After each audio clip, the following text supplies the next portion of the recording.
Você pode perder todos os seus dentes por causa disso. Muita gente que sente dores na mandíbula, no ouvido, até mesmo em dores em músculos da face, nem imagina que o motivo é bruxismo. Isso mesmo, o fato de você ranger os dentes, principalmente de forma involuntária, à noite, até quando você faz o apertamento, isso provoca desgastes severíssimos no seu dente, causando aí sensibilidades e dores muito absurdas. Você pode perder todos os seus dentes por causa disso. Um dos motivos de você estar provocando o bruxismo é a questão do desalinhamento dos seus dentes.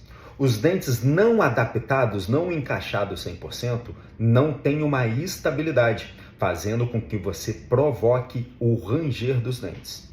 Outro motivo são questões psicológicas. Ou seja, faz o seguinte, faz as pazes com seu personal.